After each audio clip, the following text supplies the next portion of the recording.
Beneath the city of Puerto Caminero, Cesar sat on the edge of a dock surrounded by green waters with his friend Yuri sitting next to him on the wooden platform, and Jackie laying in the middle of them. The two had milkshakes beside them and a tray of chimichangas on their laps. Cesar being vegetarian, his meal was slightly different than his friends. Didn't think to see you down here. Thought you went all business on me, Yuri said, looking over at Cesar.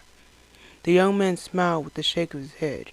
I'd rather be out here with you and the plumbers. That's kinda actually why I left. Then I found you Red, and here we are now, he replied. Delivering milkshakes just like we used to, Yuri said, shaking her drink lightly. How's the business stuff going? She added. There's nothing but meetings so far. But once that's all over, I can hopefully do what I want. Make a permanent partnership with the plumbers and try to make the city a better place. What about the other business stuff, like creating resources and other managerial decisions? Yuri asked. Cesar nodded. Well, there's that too, he replied before a thought of his popped up. Oh, speaking of, the watch updated a couple of times, Cesar added. Yuri looked at him with a focused gaze. When does it not? She replied sarcastically. Cesar nodded again. Yeah, well, I was wondering if you wanted to hang out and see the new aliens. I'm kinda scared to turn into them by myself. It's weird though. We're roommates, but we never see each other that much, he said before noticing a strange look on her face. What? Cesar questioned. Nothing. It's just I never thought I'd see you like this, Yuri said. Like what? Cesar questioned. Yuri let out a sigh. Lost, she said. Ever since I've known you, you've always known what you wanted to do in your life. But now, you just seem confused. Cesar paused before letting out a sigh. I have everything I could ever want. A nice house, money, fame. I've never met my father, and I know I could never reach a level of selflessness as my mother did. This business is the only thing I have even remotely related to my family, even if Guillermo wasn't blood, he explained. Seems like you need to find out what you want to do. Maybe take a break or something, Yuri said. So you read minds now? Cesar joked. Sure, if there's a spell for that, Yuri replied with a smile. Wish there was a spell in your book to make business things more easier. Cesar replied, picking up the strawberry milkshake next to him. He quickly realized the cup was empty, and there were holes in the shape of bite marks along the side. Cesar looked at Jackie, licking the pink substance from around her mouth. Nice, he commented sarcastically. Jerry cracked a smile, so small it was hard to tell if it was even there. I'll always be here for you. Your ego won't check itself, she said. Cesar looked at his friend. It's not that bad. Jerry only glared at him. Okay, never mind. His phone suddenly began to vibrate in his pocket. He reached in, retrieved the cellular device, and answered the call from Raven. Yeah? Hearing what the man had to say, Cesar set his food to the side and stood up. I'm on my way, he said before hanging up. What is it? Yuri questioned, looking up at him. There's this get-together with all these business people downtown. Raven says it's good for publicity or whatever, Cesar explained. I gotta go get ready. He added as Jackie lifted her head up. The meeting, now this? Sounds like Raven could use a company of his own, Yuri said. Cesar sighed. That's what all these meetings are for. If I stay, then me and Raven will split the company down the middle. I'll run the advancements and technical stuff while he oversees all the other stuff, he said, picking up his food. Let's go, Jackie, Cesar added. The alien canine stood up and began to follow Cesar. I'll text you, Cesar said, turning around, walking backwards, and pointing to Yuri. As long as Kate doesn't have an assignment for me, I'll reply, she responded. As the nighttime grew, decorative lights beamed up at the sky while an enormous crowd of individuals in suits and dresses stood around mingling. Cesar, who wore the same black shirt and red vest as he did the entire day, stood in front of a table treating himself to the tiny portions of food that were on the silver platters. While the others who were of age drank their wines and other beverages, Cesar had a cup of ginger ale as his other hand grasped the hors d'oeuvres that were being passed around on a plate by a caterer. C10, what an honor it is to finally meet you, a man said from behind Cesar. Cesar turned with his mouth stuffed with food to see a man in a white suit with thick gray eyebrows that matched the bushy mustache over his lip. Hello, do I know you? Cesar asked politely as he chewed and swallowed his food. Considering how many lives you saved, no.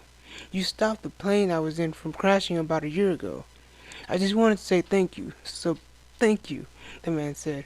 Cesar paused. No.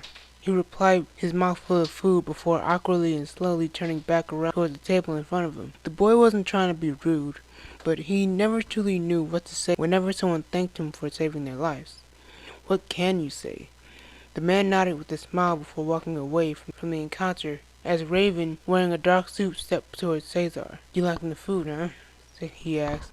Cesar sighed, taking out his phone and replying to a text from Yuri. I'm here because why, again?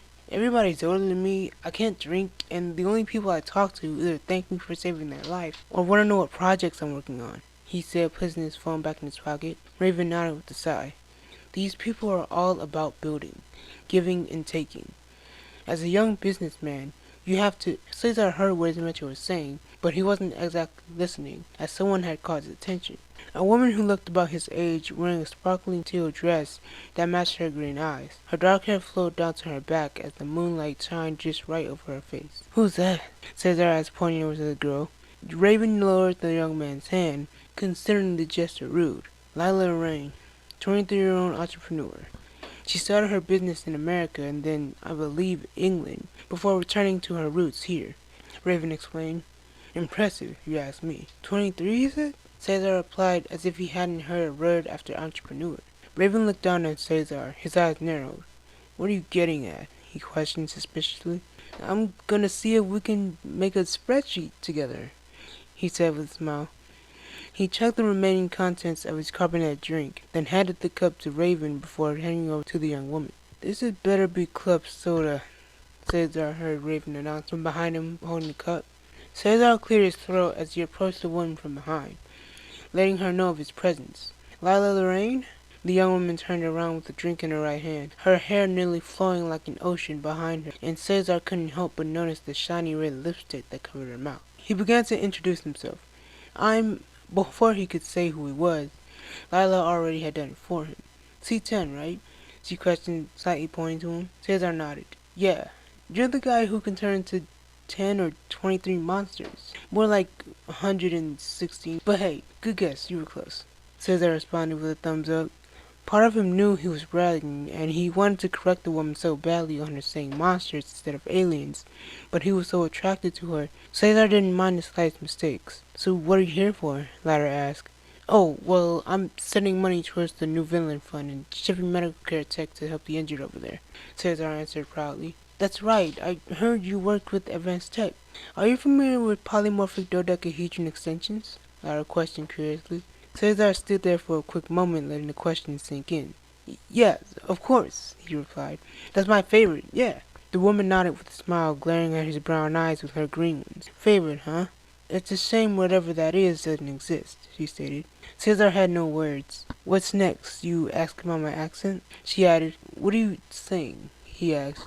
I'm saying I know your type, playboy. You do anything to sweep a girl off her feet, only to drop her in the mud the next morning. Cesar began to chuckle awkwardly and nervously, noticing Lara wasn't smiling anymore. Guilty? He responded. Lara shook her head with a bit of a smile. Answer me this. You may be helping out with charities. We both know a pretty boy like you only does it for publicity. Have you even done anything remotely good that tributes to the world other than being a destructive hero?